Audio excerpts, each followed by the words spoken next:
అసలు నన్ను నమ్మలేదు సార్. అది నిరూపించడానికే నేను సెంట్రల్ గవర్నమెంట్‌కి department of expenditure and ministry of finance వాళ్ళకి ఆర్‌టీఐ అప్లికేషన్ పెట్టాను సార్. మే నెలలో. వాహ్! హ్మ్.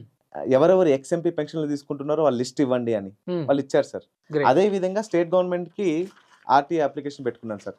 ఎవరెవరు ఎక్స్ఎమ్మెల్యే పెన్షన్ తీసుకుంటున్నారో వాళ్ళ లిస్ట్ ఇవ్వండి అని. వాళ్ళు అక్కడ ఇచ్చారు సార్. ఎంపీకి, ఇక్కడ ఎమ్మెల్యేకి 2 కూడా పెట్టినావు.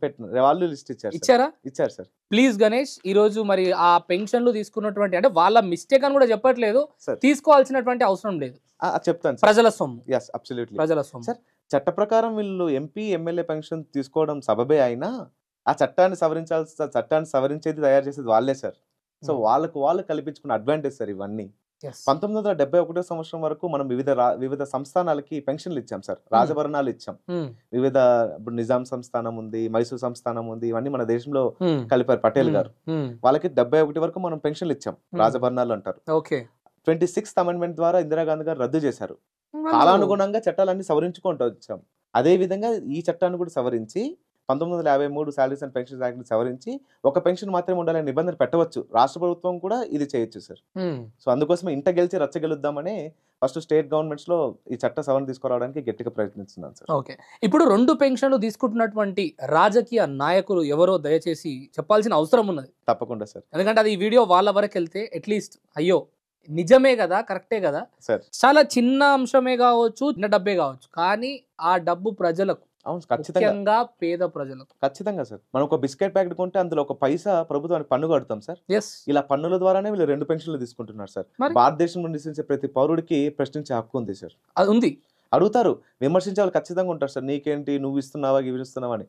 సో, ప్రపంచంలో అన్నిటికంటే కష్టమైన పని టు మేక్ ఎవరీవన్ హ్యాపీ. ప్రతి ఒక్కరిని మనం ఎప్పటికీ సంతృప్తి పరచలేం సార్. ఇక్కడ నేను ఏమంటా అంటే ఇది నువ్వు నేను కాదు, మనం మన ప్రజల పైసా, అది మన ప్రజల పైసా, డబ్బు, మన ప్రజల డబ్బు, డబ్బు. మన హక్కు. ఇలాంటి అంశం పైన మాట్లాడాల్సినటువంటి అవసరం అందరికీ ఉంది. తప్పకుండా. దౌర్భాగ్యం ఏంటంటే నీలాంటి కొంతమంది ముందుకు వస్తున్నారు. అవును సార్. కావాల్సినటువంటి ధైర్యం, సార్.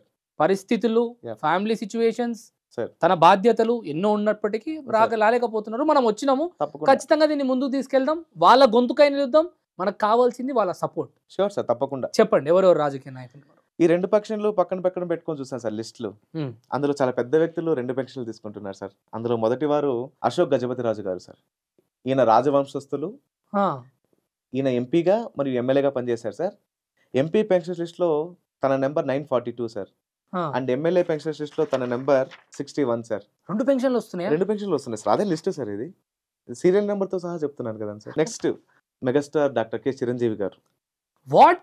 అవును సార్. చిరంజీవి గారు తీసుకుంటున్నారా? అవును సార్.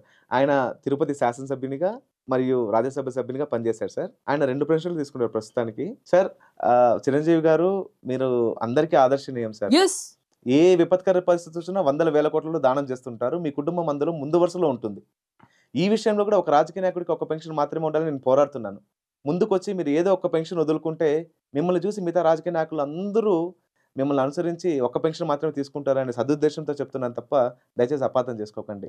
మీరు 2 పెన్షన్‌లు తీసుకునేది ఒక ఉసిరికాయ అంత ఉంటే దానం చేసేది పుచ్చకాయ అంత ఉంటుంది sir. I hope you will understand. Chiranjeevi గారి ఎంపీ పెన్షన్ నిజం, నువ్వు చెప్పిన లాస్ట్ మాట నిజమే. ఎందుకంటే ఆయన ప్రతి పరిస్థితులలో ముందుండి అవును. సమాజానికి ఒక ఆదర్శనీయంగా అవును సార్. నిలబడుతున్నటువంటి ఆయన సార్. మన కోసం పోరాడుతున్న నీ పోరాటంలో sir. At the same time తాను ముందొచ్చి ఒక పెన్షన్ రద్దు చేసుకొని ఏదో ఒక్క పెన్షన్ తను తీసుకొని రాజకీయ నాయకులకు కూడా సార్ నిదర్శనంగా నిలబడాలి చిరంజీవి గారు. దేశమంతా ఆయన చూసి అనుసరిస్తారు సార్. ఇది నిజంగా ఆయన వరకు పోవాలి, మనస్ఫూర్తిగా కోరుకుంటున్న ప్రజలకు నేను. తప్పకుండా. నెక్స్ట్ ఎంపీ పెన్షన్ లిస్ట్‌లో తన number 1942 sir. And MLA pension లిస్ట్‌లో చిరంజీవి గారి నంబర్ 336 సార్. ఓకే. మూడో ప్రముఖ వ్యక్తి టీజీ వెంకటేష్ గారు sir from Kurnool. MP pension లిస్ట్‌లో తన number 2113 sir. And MLA pension లిస్ట్‌లో తన నంబర్ 333 సార్. 333.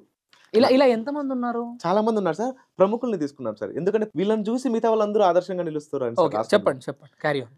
4వ ప్రముఖ వ్యక్తి మాజీ ముఖ్యమంత్రి వర్యులు నాదెళ్ల భాస్కర్రావు గారు సార్. ఆయన ఎంపీ పెన్షన్ లిస్ట్‌లో తన నంబర్ 218 అండ్ ఎమ్మెల్యే పెన్షన్ లిస్ట్‌లో తన నంబర్ 85. ఇంకా 5వ ప్రముఖ వ్యక్తి అనంత వెంకటరామిరెడ్డి గారు sir from Anantapuram. MP pension లిస్ట్‌లో తన నంబర్ 674 అండ్ ఎమ్మెల్యే పెన్షన్ లిస్ట్‌లో తన నంబర్ 371. ఇప్పుడు నేను చెప్పిన ప్రముఖులందరూ సమాజ సేవ చాలా ఎక్కువ చేస్తుండొచ్చు సార్. హ్మ్. మిగతా రాష్ట్రాల వాళ్ళకి ఏదో ఒక పెన్షన్ తీసుకొని మిగతా వాళ్ళకి ఆదర్శంగా నిలుద్దామనే సదుద్దేశంతో చెప్తున్నాను.